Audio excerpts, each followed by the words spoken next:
Hey guys, how's it going? Another Q&A this week, and it was such a good week. These days off have been so nice. It has been so relaxing. They've been making it so I can like catch up on things and do other things besides just filming content, which has been nice. It has been needed. I do actually miss, though, posting for 6 days a week. I do miss it.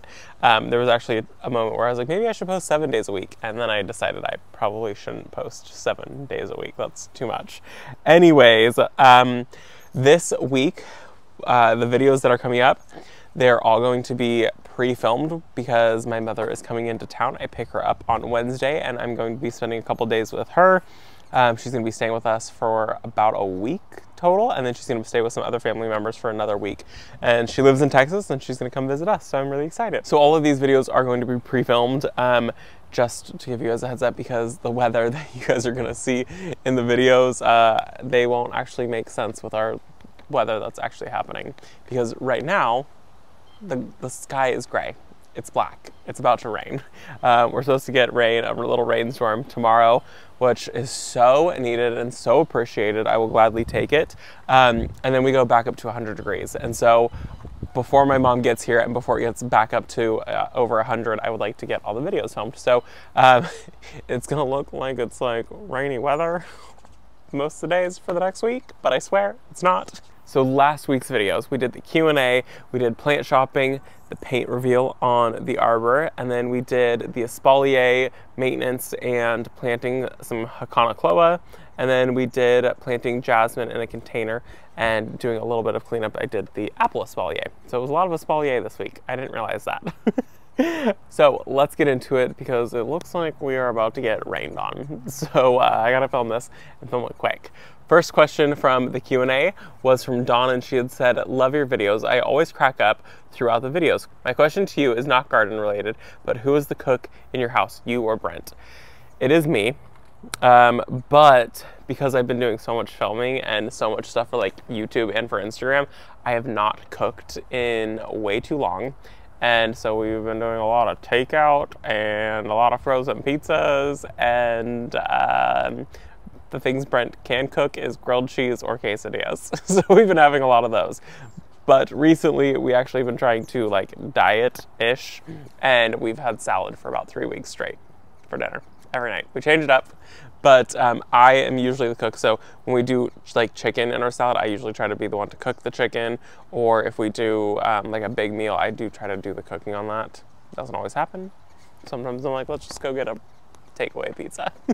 The next question on the video was from Bev, and she had said, so question, do your barbershop customers watch your YouTube channel and come in to discuss garden problems while you cut their hair? Like a twofer. Pay for the haircut, but also get free garden advice. That would be cool. Yes, some of them do. I talked to a lot of my, not a lot of my clients. Recently, I talked to a lot of my clients about it. I did not tell anybody until probably about like 6 months ago that I was doing YouTube, because it felt weird. So I didn't tell any of my clients until about 6 months ago. They mostly know now, and they all think it's really cool and like really exciting. And they do ask me garden related questions. And currently there is an ad out there that Edgewright is using my video, which they have permission to do. I've gotten a couple of you guys giving me a warning that they're using my video. Yes, I know that they're using my video. They have permission to. And so there's an ad of me promoting the Edgewright, and a couple of them, actually more than a couple of them, probably like 10 or 15 of them have been like, hey, you popped up on my feed. And I was like, oh God, that's embarrassing. And then I've had a couple of them say that like some of my Instagram videos, they weren't even following me, had just like shown up in their feed. And I was like, oh my gosh, okay, cool. So yes, most of them know, and then most of them will actually discuss gardening. They actually want to know more of the like back end of how YouTube works than they want to know about gardening. And the last question on that video was from Bridget, and she had said, blackout excited. Love the way you describe the garden experience. What are you most excited for fall? I am most excited for the fall color in the garden. I love when some of the plants turn red. The sweet spire, when that starts to turn red, it is stunning. And then I'm most excited for cool weather. as you can tell, I'm wearing a cover up. It's currently 77 degrees. So it's really, really nice. I'm going to enjoy every second of this like random little cool down that we can get. I'm gonna treat it like it's fall. The next video that we did was taking Brent to High Hand Nursery. It was his first time there. It was my fifth time there. I don't know. I love going to that place. I've even gone a couple times and I've just had lunch by myself there, because I'm somebody who will gladly take myself to lunch. And I did want to say, because my hand hit this, that I remember this. Yes, this is the same flower arrangement from last week. Still has the Rebecca in it, or the cone flower right here, not Rebecca, and the zinnias and the wasabi coleus. It's been over a week that they've lasted, and the coleus has actually started to take root. The first question on that video was from Teresa, and she had said, fun day out and about, love High Hand. One thing to note about hawthorn trees, a certain variety, I'm not going to pronounce that, is very invasive, especially in California, and will choke out other native trees and shrubs. Not sure if the ones you were looking at are this species or not, but just a cautionary tip to watch out for this certain variety. Love the blooming arbor of the morning glories. I actually had not known that at all, so thank you for telling me that. If you guys ever hear me talking about something and it's extremely invasive, just let me know. I'll let you know if it's invasive in my area. I'll do some research. I did not know anything. I hadn't researched hawthorn trees at all, so I didn't know anything about them. But what I had seen was hawthorn trees that had been bleached, and it's like a very like English thing to do. And so I knew I wanted to create that idea somewhere on either this property or the next property. So thank you for letting me know, and I will definitely keep an eye out for that. And I wanted to put this in here just so you guys also know. Keep an eye out for Crataegus monogio version. I'll put it on the screen. The next question on that video was from Connie Elliott, and they had said, where is this nursery? That is High Hand Nursery, and it is in Lodi, California. So worth it if you're even a couple hours away. Don't go on Mondays. The restaurant is closed. Learned that the hard way. Definitely go on a day that the food place is open, the restaurant, because it is to die for, and get the spinach, not the spinach dip, the artichoke dip. I have dreams about it. It's so good. The last question on that video was from Little Bit of Everything Homestead, and they had said, those trees are so cool. Definitely a must do at the new property. Love it. Why doesn't Brent like being on camera? You two are so funny together. I love seeing him. Please, Brent, do a video with Robbie. I have tried to get him to do a video with me. I set up, he put his chair right here today, and I was like, hey, just have a seat right here. He's now sitting right there, and he wouldn't do it. So, I mean, I get it. It's not natural to have somebody like shove a camera in your face, and I do a lot of talking, and he would just sit there. So he's like, can I tell him the drive-through story? So he has like social anxiety really badly, and the thought of having all of you guys like stare at him brings his anxiety up so much. Like, we go through the drive-through and we say this thing because like he gets anxiety in the drive-through having to order food. So usually I just reach over and I place our order, but there was this thing that was going around, and it was like people with anxiety, and it was like pulling up to the drive-through, and it was like, hey, how are you? What can we get you today? And then the person with anxiety goes, hi, I'm a sandwich. So we say that about Brent because that's something he would exactly do. So we try not to put him on camera for more than half a second. And the next video, we are rolling through this. I'm trying to roll through it because these clouds are so dark over there. The next video that we did was, did you guess the color? Painting the arbor, and it still looks so good. I am so happy with how it looks. We have the uplight that shines on it at nighttime, and you can see it from our living room, and it is, it's amazing. It looks so good. I was going back and forth on whether to paint it green or to stain it a wood color, or to paint it white. And black was kind of like the last choice. It was my first choice, and then I initially was like, no, that's too much. And then I just was like, I just have to do it. I have to do it in black. That's kind of my like favorite color in the garden, and I think it worked. It's so good. First question on that video was from Cheryl, and she had said, oh, Robbie, after all the work and love you have put into your garden, how can you move? Anyhow, I'm sad you're going to be moving, but it will be for the best. This current yard is going to be even more beautiful once that creeping fig grows in. I know, the more that we do here, the harder it is to want to move, like adding that pergola and the mirror. And, you know, within the next, like probably this winter, we would like to put in a like stone patio or a deck or something like that, depending on cost. And then, you know, we're gonna get irrigation through the entire thing and trench. It's making it harder and harder. But ultimately, what is making it so that we have to move is, at the end of the day, it's YouTube. I would run out of being able to do videos here. And I know we're going to run out within the next year. So the options are move somewhere bigger where we can do bigger, better, more exciting things, which we would like to do because we're so close to having neighbors here. Like, they're so on top of us. And so it would be nice to have the space. Or we would probably have to go down to being like a channel that only puts out, you know, 1 video a week, maybe 2 videos a week at most, because there just wouldn't be enough content on this property. So that's ultimately what's driving it. We do love this house. We do love this property. I would like more of a house. I would love a huge front porch that we could sit out, and like a storm like this that's rolling in, if we could watch it roll in, would be so much fun. So there's a lot of things that make us want to move. And when we first bought this place, I had walked in the door and I told Brent, there is no way I'm living in this house. I said, nope, not happening. I hate this place. And turns out we bought it. And then we loved it. So it is getting harder and harder to move the more that we do here and the longer that we do stay. But ultimately, it does need to happen. The next question on that video was from Susan, and she had said, do you have to prime the wood first? I did not prime it, mostly because it's an outdoor piece of furniture and because it's black. And we haven't had any issues with the paint and stain primer that we are using for our fence right here with any bleed through from any of the knots on the fence boards. And my thought was, if these didn't bleed through, nothing else is gonna bleed through, because these bleed notoriously. Our driveway that is white, full of bleeds. So with that paint, I did not do that at all. I didn't have to do any priming, which was really nice, because realistically I wouldn't have. The next question on that video was from JJ Johnston, and they had said, stunning, great job with the mirror door and the arbor. Any reason you didn't plant trees to block your neighbor's shed? Because I didn't think about it. At the end of the day, I didn't think about it. I could have done that somewhere else on the property, anywhere else. And trees probably would have been a much better choice there.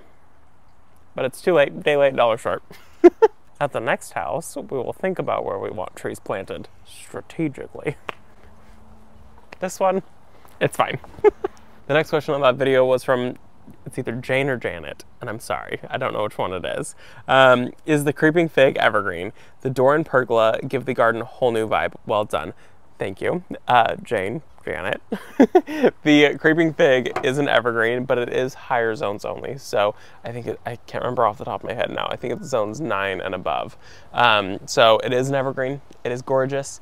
I do notice in the fall, like some of the leaves will turn a little bit yellow, and like there'll be like, not dieback, but it goes into like anything that's an evergreen, it loses some of it and then it comes back even better the next year. So yes, evergreen in higher zones. The next question on that video was from Britt, and they had said, love the look of the creeping fig. Can it house mice and rats like English ivy does, or does it stay small enough? I'm sure that it could house, I'm sure that it could house mice and rats, because I could see it getting pretty bushy. It does grow pretty, I'm gonna say yes, at the end of the day, yes, because the base of it will grow really thick. It will get a thick trunk as it gets very, very mature. It's probably not one that you want to like plant like directly on your house because of like foundational issues, but yeah, I could definitely see rats and mice being able to climb that, because the suckers are strong enough, and as it gets mature enough, like the woody bases of it will get like this thick around as they get super old. So yes. The next question on that video was from Fabric and Flowers, and they had said, if you offered to paint that side of your neighbor's shed, do you think they would let you? Your green color you love would be perfect on that side of the shed. Black was definitely the right choice. Okay, so there were so many comments about that. Like, there were a ton of comments about painting the neighbor's shed, and then I started to get anxiety about it, and I felt pressured, so I went over and I did ask the neighbor if we could paint her side of the shed, and she said, yeah, do whatever you want, I don't care, I don't see it. She can't even get to it because that side of her shed is fenced off, and we were gonna do it, and then I chickened out. So I can't do it. It just feels weird to me to change something on somebody else's property to fit my aesthetic. So I don't feel good about it. So I can't do it. So we're just going to pretend like we really enjoy the pink color, and we're just gonna move on, and we're gonna ignore it because I can't do it. I cannot do it because part of me would be, I don't know, part of me would be annoyed if somebody came over and asked, hey, can I paint the back of your shed? Even though I couldn't see it, I would still be like, I mean, peer pressure, I guess, but no. I don't know. No, I'm not painting the back of my neighbor's shed. Sorry. I know it bugs all of you. The next question on that video was from S. Guild, and they had said, how do you clean and maintain your paint sprayer? It is so easy. All you do is unscrew the basin and you dump the rest of the paint back in. You rinse the cup part out, and then there's like a knob that pulls off. You pull that out, rinse that out, and then all you do is plug it back in and then fill the reservoir up with water, and you just spray it until it runs clean, and then it's clean. It is so easy. It takes just probably like 5 to 7 minutes at most to get that thing clean. And you guys see I don't clean the outside of it very well at all. So it's super easy to clean, highly recommend it.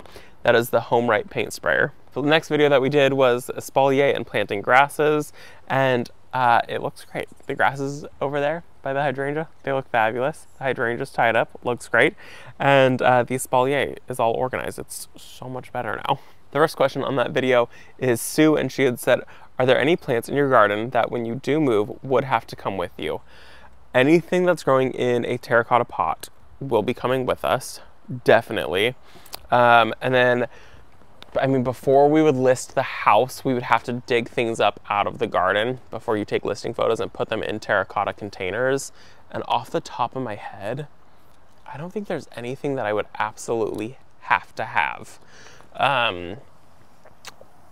Most of these plants I can get relatively easy, so I would probably just leave pretty much everything. I would definitely take cuttings of our willow tree, and I would try and root that. And I would want like a successful rooting before we do move, just so I can guarantee that I do have a tree from that, because we got married under our willow tree, and so I want to make sure that I bring that wherever we go. So that's probably the only thing that I would take with us. I can buy everything else that we have on the property. So if anything, I might grab cuttings, but you know, when you're moving, who wants to keep cuttings alive? I think everything else I can get, just anything in terracotta pot will be coming with us, definitely. The next question on that video was from Tanya, and she had said, love the Haconocloa. I have a spot that is deep shade with no direct sun. Do you think it would grow there? I'm gonna say probably. I don't see why not. They are a shade lover, so I don't see why not. Where I have mine planted only gets morning sun. Like I'm gonna say yes, because they don't want direct sun hitting them, but also it's hard with like deep shade. Like if it is like dark and there's not getting any like indirect light, if it's not like a bright spot, that might be hard. Those dark, deep, no light spots are very hard, like deep under like a whole bunch of tree canopy. That I would say maybe buy one and try it out and see if you can get a year out of it, and then I think I would go from there. It's hard with like deep shade. Like how dark is it? Are we talking like a dark forest, or are we talking like bright indirect light? Yes, I'm gonna say. The next question on that video was from Darlene, and she had said, where did you get your water sprayer wand? That is from Terrain. It's my absolute favorite. Brent hates it. I will put it in the link. I will put the link in the description down below. It's from Terrain. It's very expensive. It is a solid brass Haws wand. So it's an investment piece in the garden for sure. I think it's worth it. The next question on that video was from Peggy Ann, and she had said, sorry Robbie, Freya and the Willow were the stars today. Question, would taking a soft bristle broom and gently brushing the espalier knock the spent blooms off? No worries, your audio was just fine. Zone 3, Manitoba. I would say, yeah, because I barely touched the dead blooms with my hands and they kind of crumble off, but they have to be very crispy to do so. Like if they just start to turn brown, they don't fall off. But you also might risk breaking some of those branches, which anywhere you break those branches is where they're going to all of a sudden send out shoots. So you're gonna get one to the left, one to the right. And so yes, you could just be very gentle with it, but the very spent blooms fall off very easily. And the next question on that video was from Judy, and she had said, are you blessed with your soil because previous owners grew marinara sauce? Yes. Yes, we are very blessed because of our previous, the people who lived here. It was before the people who lived here before us.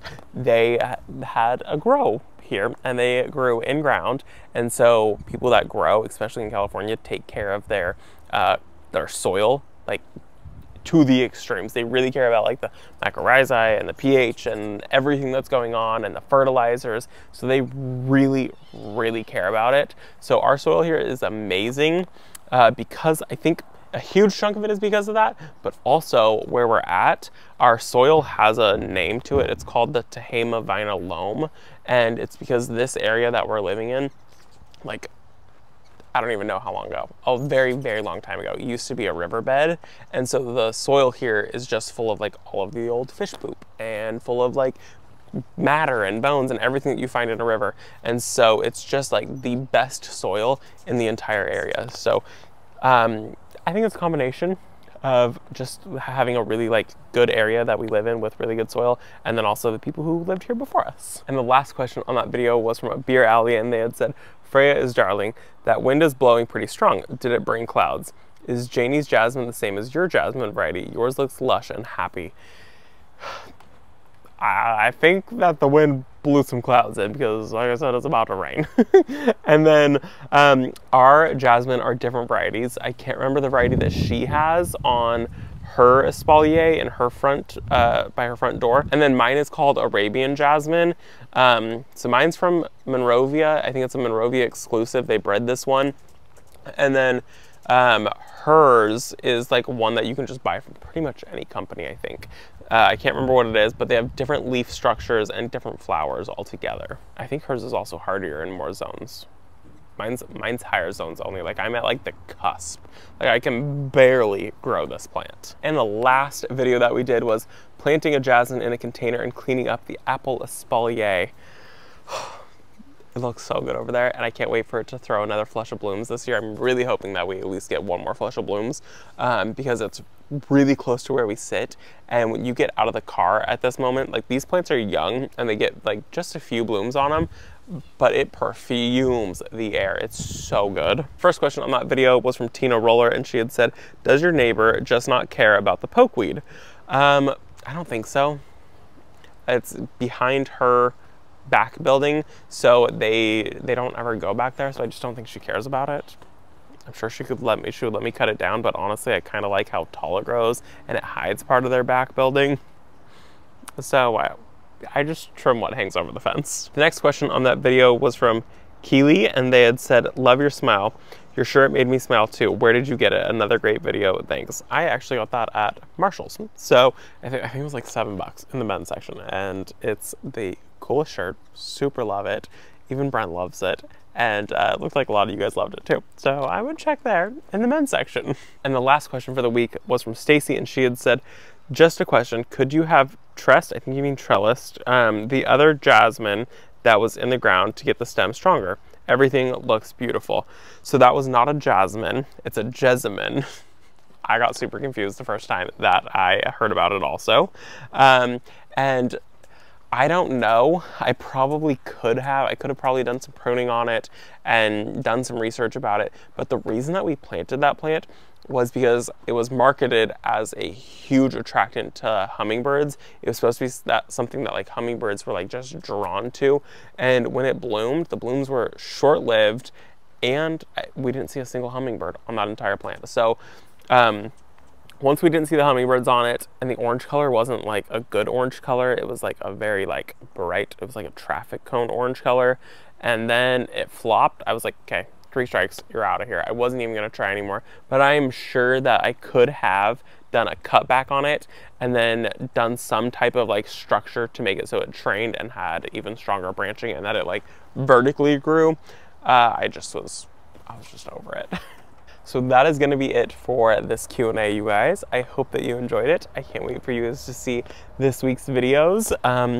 It's going to be some good ones. I've already got my ideas all planned out, and I got to get to work because I need to try and beat whatever this storm is that's coming. So thank you guys for visiting our garden, and I will see you all in the next one. Bye, guys.